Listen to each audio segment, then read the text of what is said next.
If you own a property here in the state of Texas that is in an HOA, then you definitely want to stay tuned to this week's video.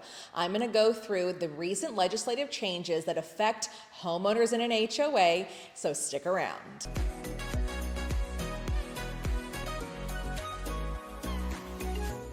Hey everyone, my name is Danae Hewitt and I am your go-to DFW Realtor here in the Dallas-Fort Worth Metroplex. On my channel, I've actually gone through a couple of videos about HOAs, which I will link in the description below. So the first one was the pros and cons of HOAs. The second one was legislative changes that took effect within HOAs in 2021. And now this video is legislative changes that took effect. All of them, as I'm recording this video, have recently taken effect. 2 were in the fall of 23 and then 1 just in January of 2024. So let's get into those changes. The first change is HB 866, and it states before a property owners association files an assessment lien, the association must provide 3 separate monthly notices of delinquency. Okay, so you have an unpaid balance on your HOA. Well, this law states that you now need to be notified 3 times before the HOA can put a lien on the property with the county clerk's office.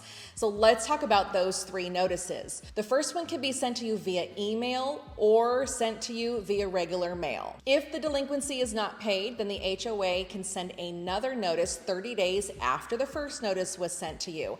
But this one actually has to be sent to you certified mail with a return receipt requested on it. If the dues are not paid by this second notice, then 90 days after the second notice was sent to you, the HOA company can send another notice letting you know if this is not paid, a lien will be put on your property.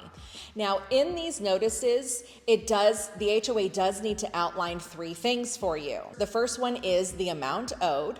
The second one are your rights as a homeowner. They also need to provide to you a 30-day window in which you can repay these dues where you are not receiving any additional charges. And after these notices have been sent to you and they still go unpaid, then the HOA association can file a lien on your property at the county clerk's office because they've notified you 3 times in writing. And I'll give a little caveat to this. This change is only for single family residences. This is not for people who live in a condo and pay a monthly HOA. That is totally separate. This new change just for single family residences. The second law is HB 1193.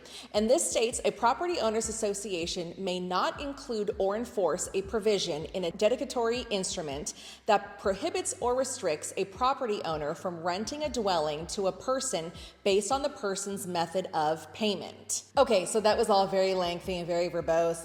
Okay, so what does that mean? The HOA can't put any restrictions on you as the property owner if you want to rent out your property to someone that receives a housing stipend or relies on payment assistance for their housing. So if you as a property owner, if you want to rent to someone that needs housing assistance and knows that you're going to get that housing assistance from the government, then you can absolutely rent out your property to them and the HOA can't say anything about it. The third law deals with fines and enforcement policy, and it states a property owners association board shall adopt an enforcement policy regarding the levying of fines by property owners association. Now, the policy must include general categories of restricted covenants for which the association may assess fines, a schedule of fines for each category of violation, and information regarding hearings. Okay, so this is the part where people don't like HOAs because they're just going to drive around my neighborhood and they're going to nitpick at every little thing and I'm going to get a violation for it and it's going to be stupid. Well, this is the policy right here. The HOA does need to outline if you do receive a violation, what it is. They need to refer to the CC&Rs in which your violation violates the CC&Rs. And then also if you do receive quite a few violations, then it would get into the hearings and when they would be and what you can do during that time.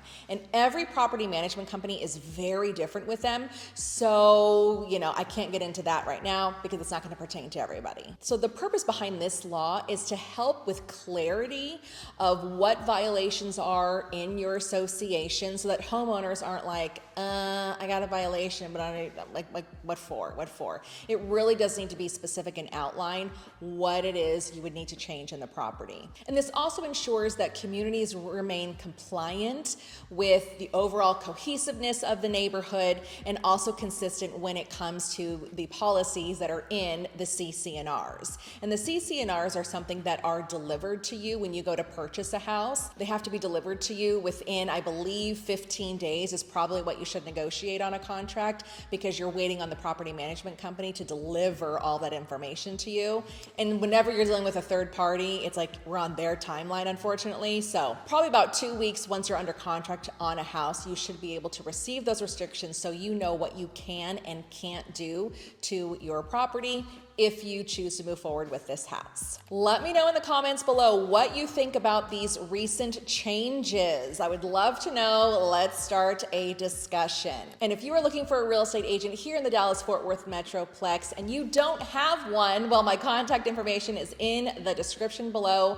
Please reach out. I am happy to help. All right, that's it for this week's video. I'll see you next week.